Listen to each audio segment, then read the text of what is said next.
Hello students, इस video में हम IIT JAM 2025 के मैथमेटिक्स का क्वेश्चन नंबर 10th सॉल्व करने वाले हैं। और क्वेश्चन 10th है the value of this double integration is equal to. और डबल इंटीग्रेशन दिया गया है, एक फंक्शन का इंटीग्रेट किया जा रहा है 3e⁻x³ का x के रिस्पेक्ट में, जिसमें इनर इंटीग्रेशन का लिमिट है √y से 1 तक, और फिर जो रिजल्ट आएगा उससे फिर से इंटीग्रेट किया जा रहा है y के रिस्पेक्ट में, और जिसमें आउटर इंटीग्रेशन का लिमिट है 0 से 1। तो हमें ये डबल इंटीग्रेशन निकालना है और उसका वैल्यू देखना है इन सभी ऑप्शन में से कौन सा ऑप्शन ट्रू होता है। तो हम इस डबल इंटीग्रेशन को सॉल्व करते हैं। हम इस चीज को ये भी लिख सकते हैं, बस ब्रैकेट हटा दिया। तो अब हम यहाँ से इसे सॉल्व कैसे कर सकते हैं, इस यहाँ पे कोई भी आइडिया नहीं आ रहा है कि इसे कैसे प्रोसीड करें। यहाँ पे 3 × e⁻x³ है, इसको कैसे आगे इंटीग्रेट करेंगे यहाँ पे कोई आइडिया नहीं आ रहा है। तो इस केस में हम यूज करते हैं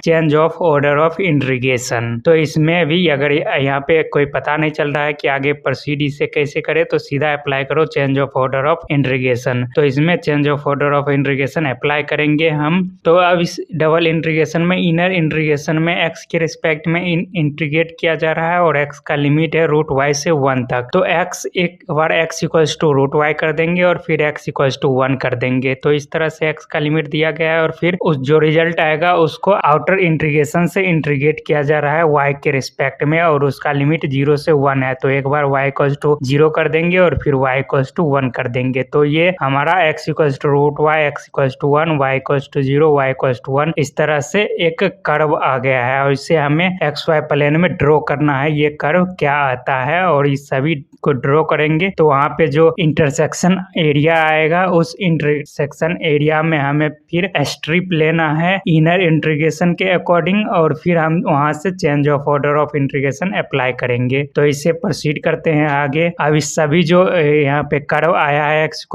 √y, x = 1, y = 0, y = 1, इसे प्लॉट करेंगे XY प्लेन पे। तो ये x = √y का कर्व हो जाएगा इस तरह से। और ये x = √y का कर्व क्यों होगा, क्योंकि हमें पता है अगर x = √y है तो दोनों तरफ अगर स्क्वायर कर देते हैं तो x² = y आ जाएगा, मतलब y = x², और y = x² का ग्राफ अपवर्ड पैराबोला बनता है। तो हम उस अपवर्ड पैराबोला का हाफ पार्ट ही लेंगे, क्योंकि x = √y का हमें सिर्फ ग्राफ बनाना है, x = -√y का नहीं। तो हम सिर्फ पॉजिटिव वाला पार्ट लेंगे, आधा भाग y = x², जो अपवर्ड पैराबोला बनेगा उसका हमें सिर्फ आधा भाग लेना है, जो फर्स्ट क्वाड्रेंट में ग्राफ आता है, तो वो बनेगा x = √y का ग्राफ। तो इस तरह से x = √y का कर्व बना लिया। अब हमें ड्रॉ करना है x = 1 का, तो ये x = 1 का कर्व बन जाएगा, वर्टिकल एक लाइन हो जाएगा। और फिर हमें ड्रॉ करना है y = 0, तो y = 0 तो x एक्सिस होगा, तो इस तरह से y = 0 बना लिया। और फिर हमें ड्रॉ करना है y = 1, तो y = 1 एक हॉरिजॉन्टल लाइन होगा इस तरह से। तो हमने सभी कर्व को ड्रॉ कर लिया। अब हमें इंटरसेक्शन एरिया देखना है, कौन सा इंटरसेक्शन एरिया आएगा सभी कर्व से। तो ये होगा हमारा इंटरसेक्शन एरिया। तो हमने कर्व ड्रॉ करके इंटरसेक्शन एरिया फाइंड कर लिया। अब हमें स्ट्रिप लेना है। अभी जो डबल इंटीग्रेशन दिया गया है उसमें इनर इंटीग्रेशन के अकॉर्डिंग हमें स्ट्रिप चूज करना है। और हमारा अभी जो डबल इंटीग्रेशन दिया गया है उसमें इनर इंटीग्रेशन का लिमिट जा रहा है √y से 1 तक, मतलब x जा रहा है √y से 1 तक। तो हम इसके अकॉर्डिंग स्ट्रिप चूज करेंगे तो जाएगा इस कर्व से x = 1 तक। तो इस तरह से हमने स्ट्रिप चूज कर लिया अभी जो डबल इंटीग्रेशन दिया गया है उसके अकॉर्डिंग। अब हमें यहाँ पे change of order of integration apply करना है। तो जो स्ट्रिप ये हॉरिजॉन्टल आया है, अब ऑर्डर हमें चेंज करेंगे तो ये स्ट्रिप अब वर्टिकल बन जाएगा। तो यहाँ पे हॉरिजॉन्टल लाइन है तो इसे वर्टिकल इस तरह से बना देंगे। ये ब्लू कलर का जो आया है ये चेंज्ड ऑर्डर ऑफ इंटीग्रेशन का स्ट्रिप है। तो हम जब ऑर्डर ऑफ इंटीग्रेशन अप्लाई करते हैं तो दो चीज बदलता है, एक तो इंटीग्रेशन का लिमिट बदलता है और दूसरा जिसके रिस्पेक्ट में इंटीग्रेट हो रहा है वो भी बदलता है। तो यहाँ पे पहले x के रिस्पेक्ट में इंटीग्रेट हो रहा है, फिर y के रिस्पेक्ट में, तो change of order of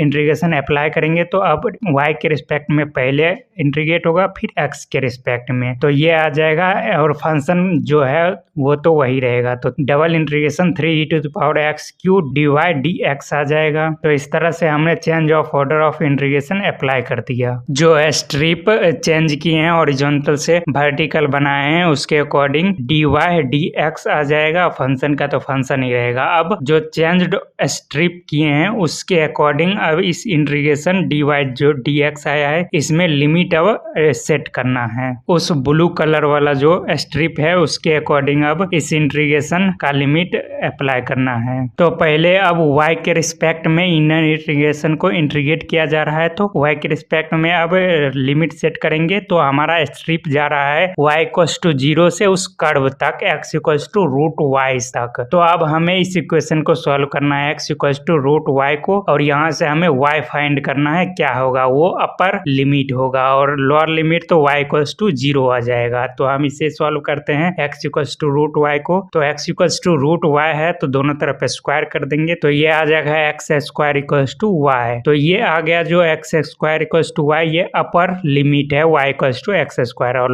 lower limit हो जाएगा y=0। तो इनर इंटीग्रेशन अब जाएगा 0 से x² तक और इंटीग्रेट होगा y के रिस्पेक्ट में, क्योंकि हमारा स्ट्रिप जो चेंज किए हैं ब्लू कलर वाला वो 0 से उस कर्व तक जा रहा है और कर्व को फिर हम वहां से y फाइंड करेंगे तो वो x² आ जाएगा। तो 0 से x² इनर इंटीग्रेशन का लिमिट आ गया और इंटीग्रेट हो रहा है y के रिस्पेक्ट में। अब हमें आउटर इंटीग्रेशन का लिमिट सेट करना है। टोटल एरिया हमें यहाँ पे बॉन्डेड एरिया हमें इंटरसेक्शन एरिया जो मिला है वो x=0 से x=1 तक जा रहा है। टोटल जो इंटरसेक्शन एरिया हमें आया है बॉन्डेड एरिया जो है सभी कर्व से वह उसमें x= अब जा रहा है 0 से x=1 तक। तो आउटर इंटीग्रेशन का जो लिमिट होगा वह 0 से 1 तक होगा और x के रिस्पेक्ट में तो इंटीग्रेट हो ही रहा है। तो इस तरह से हमने लिमिट सेट कर लिया और change of order of integration भी अप्लाई कर दिया। तो अब हमें ये जो आया है इसे सॉल्व करना है। क्या आता है, इसका वैल्यू जो आएगा वही ऑप्शन ट्रू होगा।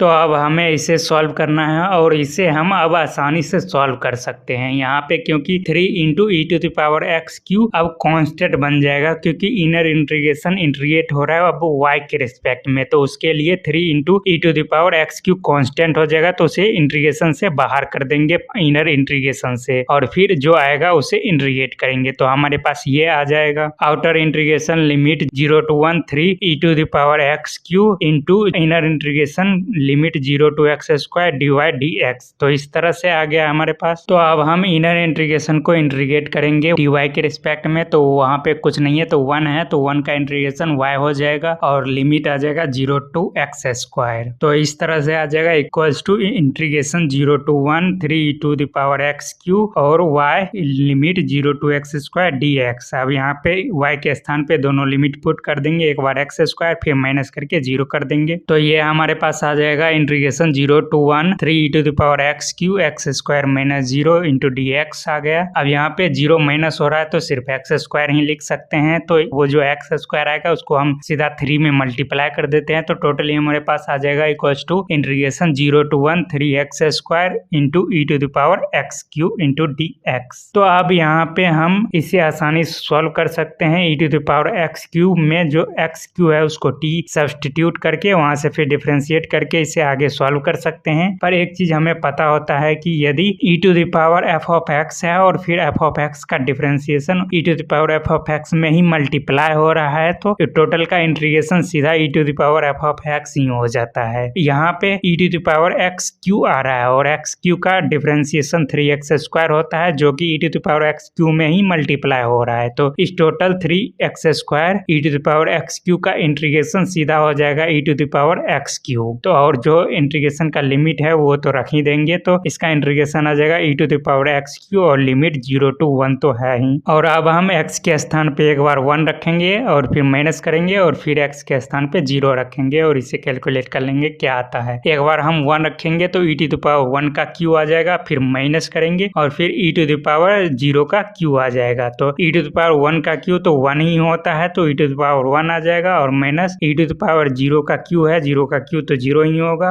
तो e⁻0 आ जाएगा। और e⁻1 तो 1 ही होता है और माइनस e⁻0 तो 1 हो जाएगा तो e - 1 इसका हमारा वैल्यू आ जाएगा टोटली। तो हमने change of order of integration apply कर दिया तो उसे कैलकुलेट करके हमारे पास आंसर आ गया है e-1। तो हो गया, फिर यही करना था, इसमें बस change of order of integration apply करना था और उसे कैलकुलेट करने लेना था। तो हमारे पास आंसर आ गया है e-1। तो ये किस ऑप्शन में है वो हमें देखना है। तो ये ऑप्शन ए में ही है e-1, तो ऑप्शन ए हमारा सही हो जाएगा और बाकी सभी ऑप्शन गलत हो जाएगा। तो इस तरह से इस क्वेश्चन को सॉल्व कर सकते हो। अब मिलता हूँ अगली वीडियो में बहुत जल्द।